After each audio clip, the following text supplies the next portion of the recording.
Welcome to your 9th podcast on Shakespeare's prosody.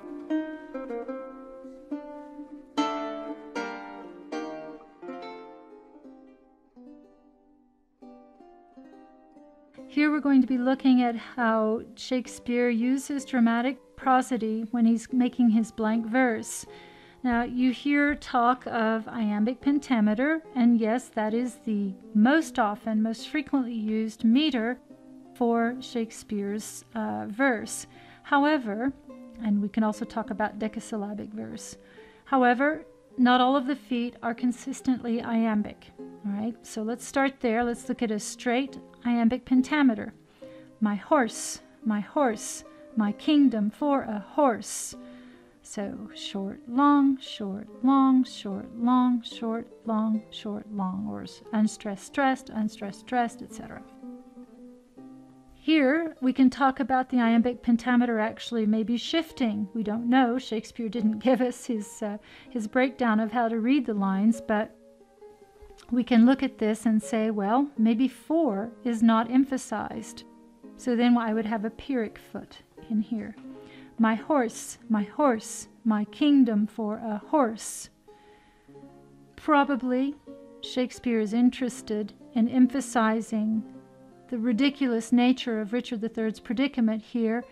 He could save his kingdom, his kingship, if you will, his being king, if only he had a horse. So I think I would go with this second reading where I have a Pyrrhic foot that puts these two into relief. There are some other ways to look at lines. For example, here a trochaic line would be, sleep shall neither night nor day. Notice hard, soft, hard, soft, hard, soft, hard. Or spondaic. Therefore the poet did feign that Orpheus drew trees, stones, and floods. So your spondaic is here. And this could be a foot with 3 accents in the middle, and I've drawn 2 lines in between. You could put unstressed, unstressed, stressed, or you could consider this one. Either it's an amphibrach or it's an anapest, but that's not important. What's important is that we notice the number of syllables in the line and that attention is placed on drew, trees, stones, and floods. Here we have some Pyrrhic and anapestic feet mixed in. Now is the winter of our discontent. These are Richard III's first lines. Listen carefully. Now is the winter of our discontent. Notice there's a little grouping in here of feet, unaccented.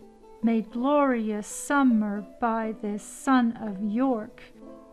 Richard is twisting, so he starts with the trochaic foot here and he twists back into iambic. Made glorious, so I have a little extra foot in there, summer by this son of York. Summer and sun sound similar as well, so emphasis is placed on those. So not that you need to memorize these, but just be aware that there's much work that goes into figuring out how he imagined those feet. Here's an amphibrachic one, which means that I have an extra foot at the end. So a very famous line from Hamlet, what's Hecuba to him or he to Hecuba. Notice that this last foot is kind of a protracted one. We can see an amphibrach in there, ba, ba, ba. And then I have an extra, not feminine end, we're going to talk about feminine endings down here, but slightly accented. Hecuba is where the main accent falls, but the secondary would be here. So an amphibrachic line there, which is of interest, stretching that out. And finally, the feminine ending, and of course this is very easy for you to memorize, to be or not to be, that is the question. To be or not to be, that is the question. Each time I have an unaccented extra foot, and that's called a feminine ending. My foot would end there, right? But I've got this extra little feminine ending. in night and on the court and guard of safety. You could look at these as amphibrachts as well if you wanted to, but the idea is that it's a feminine ending. It's part of the word. It's an extra syllable that is unaccented. Worthy Montano, you were wont to be civil. So civil ends that way as well.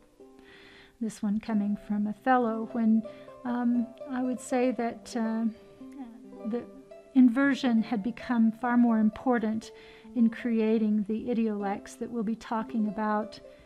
Idiolects, these are those ways of speaking specific to characters. And that concludes this half of the paper. There's a little bit more on the back half. You have a reminder of the disyllabic, trisyllabic, and tetrasyllabic feet. Again, you're mostly responsible for the disyllabic feet. And some of the more common, the amphibrach, for example, and the anapest, which he tends to use more frequently. But now you have them all in one place. And that concludes our discussion on Shakespeare's versification.